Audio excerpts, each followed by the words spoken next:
Okay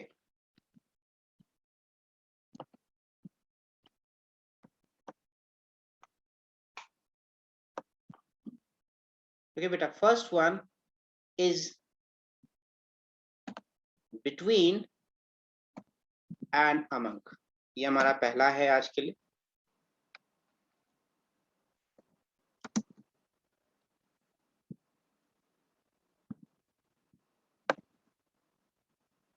between और इसके साथ जो पेयर बनाता है वो है आपका अमंग। ठीक है, तो बेटा बिटवीन और अमंग दोनों का ही मतलब एक ही है, दोनों का मतलब होता है बीच में।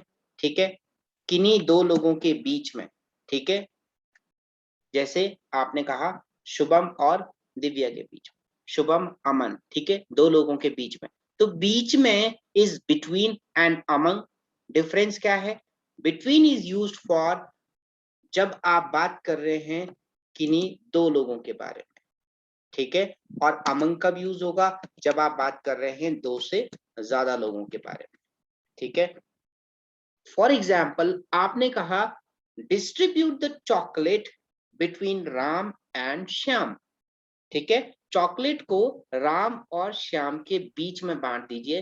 दैट इज बिटवीन, यानी दो लोग हैं वहां पर। ठीक है, लेकिन then you said distribute the toffees among children.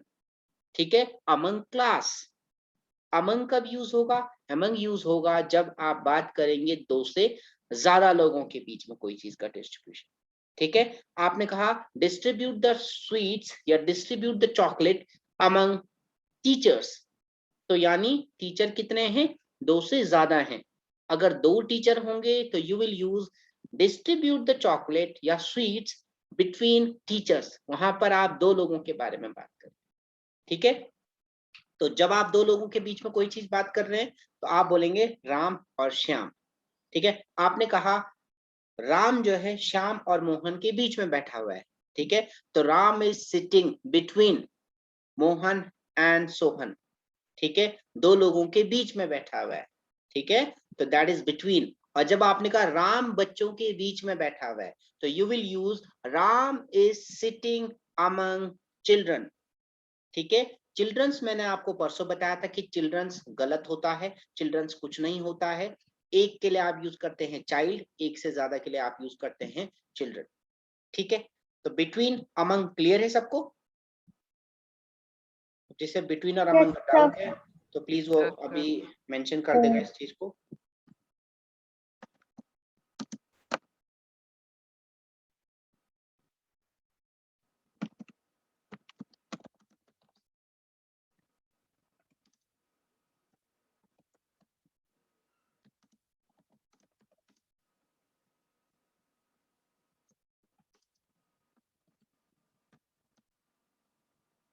ठीक है, so this was between. Example भी मैंने एक डाल दिया आप लोगों के लिए।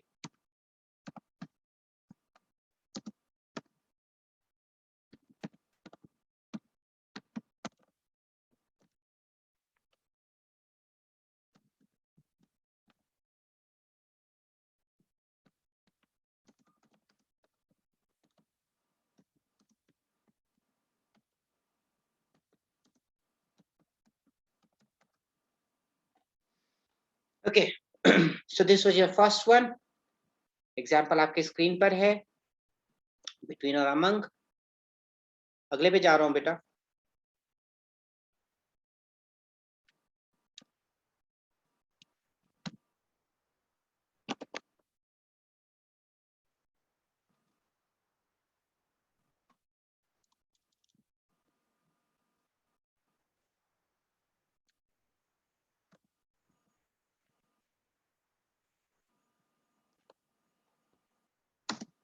नेक्स्ट वन इज, ये हम कल कर चुके हैं, ऑन एंड अपॉन। ठीक है, दोनों का ही मतलब होता है ऊपर। ठीक है, किसी चीज के ऊपर आप यूज करते हैं ऑन या अपॉन। ठीक है, what is the difference? Difference is when we use on the thing is at rest and when we are using upon, the thing is in motion. ठीक है, वो मोशन में है, वो मूवमेंट में है, उसमें गति है जिसे आप हिंदी में कहते हैं, तो वहां पर यूज होगा अपॉन। और जब वो चीज रेस्ट पर है वहां पर यूज होगा ऑन। ठीक है, एग्जाम्पल दे रहा हूं, एग्जाम्पल के बाद आप देखिएगा, अगर डाउट होगा तो आप वहां पे पूछिएगा। ठीक है, एग्जाम्पल यहां पर आपको मैं दे रहा हूं। ठीक है,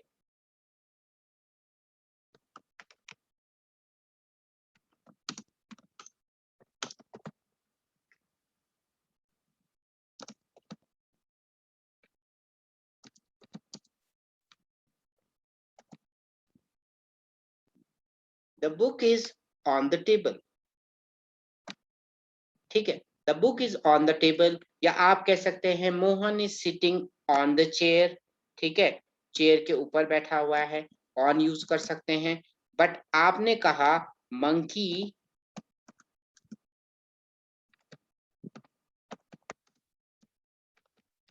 jumped upon the car। So difference क्या है यहाँ पर? जब मंकी जंप करेगा, the monkey will be in motion, वो मोशन में होगा, वो मूवमेंट में होगा, तो वहां पर यूज करेंगे अपॉन। ठीक है, ऑन कहाँ यूज होगा? ऑन यूज होगा when the thing is at rest, जब वो रेस्ट पर है, रेस्ट की पोजीशन पर है। जैसे बुक आपने टेबल के ऊपर रखी हुई है, तो book is not in motion, वो रेस्ट पर है। ठीक है, वो एक जगह स्टेबली आपने रखी हुई है, तो दैट इज रेस्ट। और मोशन क्या होता है? जब किसी चीज में गति होती है, किसी चीज में मूवमेंट होता है, that is known as motion. ठीक है, तो मोशन और रेस्ट, ये था आपका ऑन और अपॉन का डिफरेंस। एक एग्जांपल आपको और दे रहा हूं, आप बुक को टेबल के ऊपर फेंकते हैं, तो you through the book upon the table, क्योंकि जब आप उस टेबल के ऊपर बुक को फेंकेंगे, the book will be in motion. ठीक है, तो वो होगा आपका मोशन। और ऑन यूज करेंगे when the thing is at rest.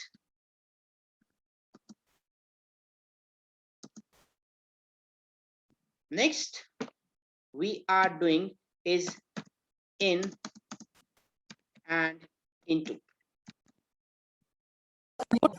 Good evening, sir. Good evening बेटा, क्वाइट अर्ली। चलिए, इन एंड इनटू दोनों का ही Sir, मतलब I am होता है। late because वेट बेटा, wait wait wait, will continue. In होता है अंदर, इनटू भी होता है अंदर। ठीक है, again in is same as on, rest, and this is also, sorry, this is same as upon। now in and into दोनों का ही मतलब अंदर होता है। आपने कहा राम कमरे के अंदर बैठा हुआ है, Ram is sitting in the room. ठीक है, कमरे के अंदर बैठा हुआ है। ठीक है, तो you will use in. Into कब यूज करेंगे आप? जब आपने कहा Ram came into the room, Ram came into the room, Ram कमरे के अंदर आया। ठीक है, आपने कहा बच्चा स्विमिंग पूल में कूदा। ठीक है, child jumped into the swimming pool. Into का यूज क्यों होगा वहां पर? इनटू का यूज बेटा इसलिए होगा क्योंकि जब बच्चा स्विमिंग पूल में कूदेगा तो he will be in motion. Motion यानी उस पर मूवमेंट होगी, उसमें गति होगी, रेस्ट की पोजीशन पे तो नहीं कूदेगा। ठीक है, रेस्ट की पोजीशन में you will use in, motion की पोजीशन में you will use into. Example,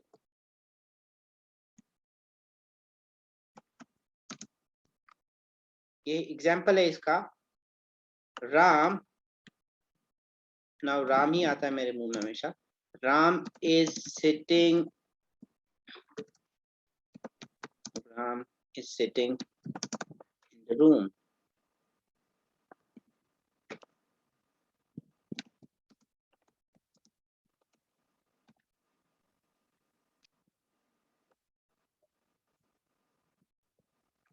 Second one is motion.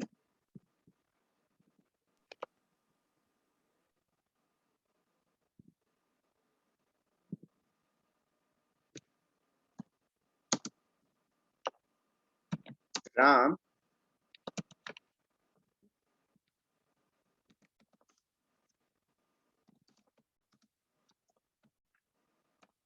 here it is. Ram came into the room. ठीक है, राम कमरे के अंदर आया. Boy jumped into the swimming pool.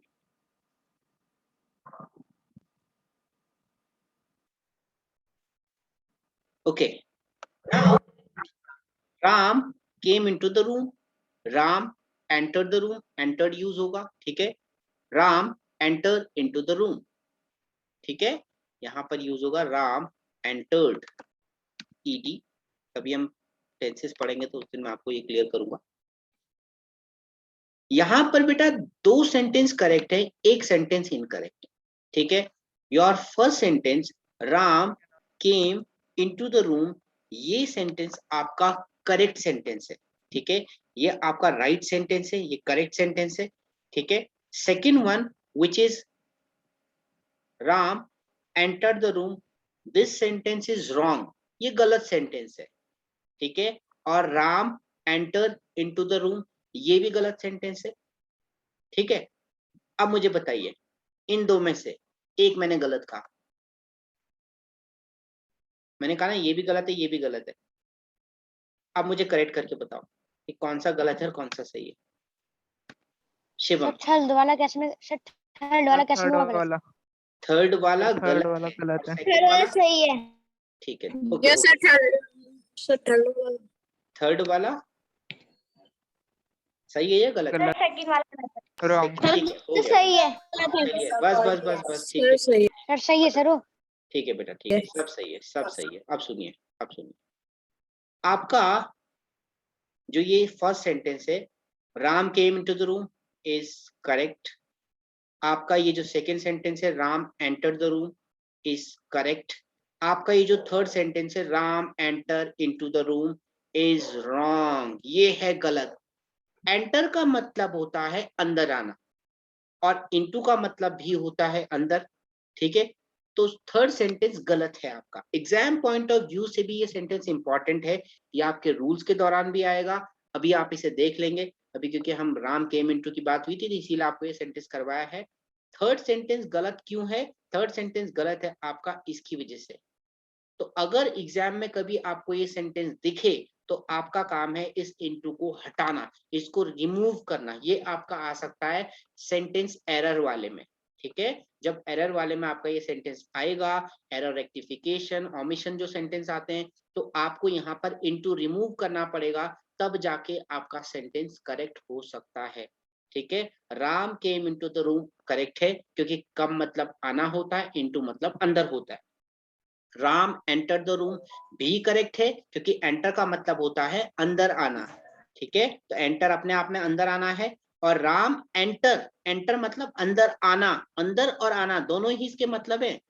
Into नहीं लग सकता क्योंकि इनटू का मतलब भी अंदर होता है. This will be fourth one.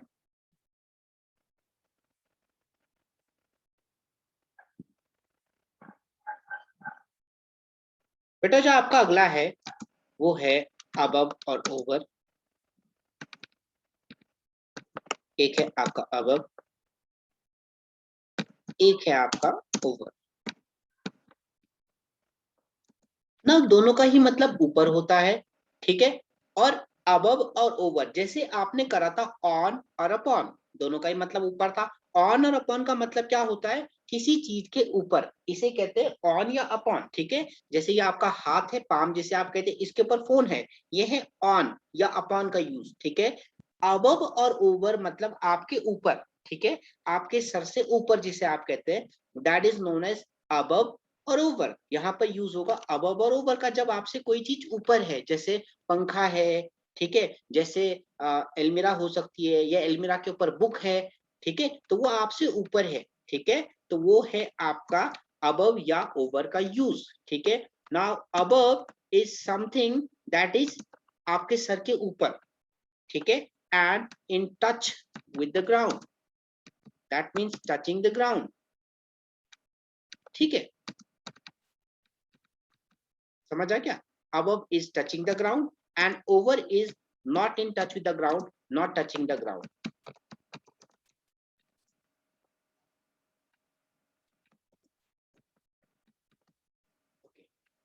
फिर से क्लियर कर देता हूं, अबव और ओवर दोनों का ही मतलब होता है ऊपर। कौन सा वाला ऊपर? हमसे ऊपर, ठीक है, आपके सर से ऊपर आमतौर पे, ठीक है, या किसी चीज के ऊपर। जैसे आपने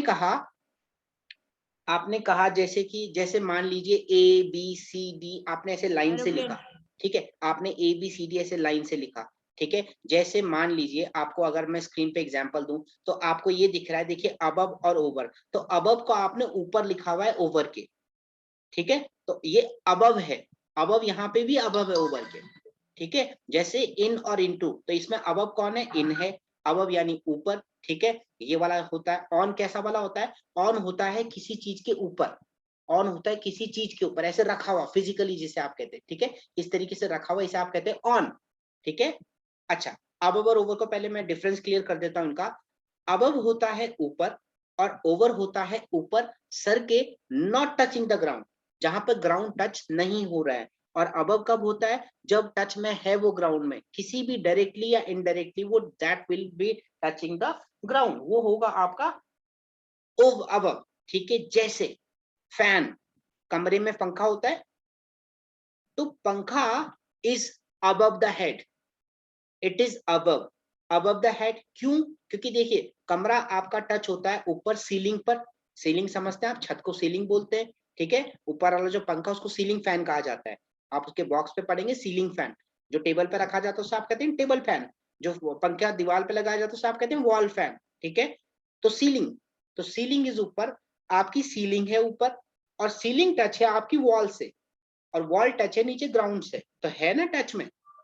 इनडायरेक्टली और directly that thing is touching the ground, पंखा आपके टच में है ग्राउंड के, वो है अबव। तो आप कह सकते हैं fan is above the bed, वो ऊपर है, बेड के ऊपर है, ठीक है। या आप बोल सकते हैं कि book is above the almirah, जो आपकी बुक है वो एलमीरा के ऊपर है। तो डायरेक्टली और इनडायरेक्टली आपकी जो बुक है वो टच कर रही है ग्राउंड को। क्यों? क्योंकि एलमीरा टच में होगा ग्राउंड के, होगा कि नहीं होगा? हवा में तो नहीं रखा एलमीरा, एलमीरा नीचे टच में है।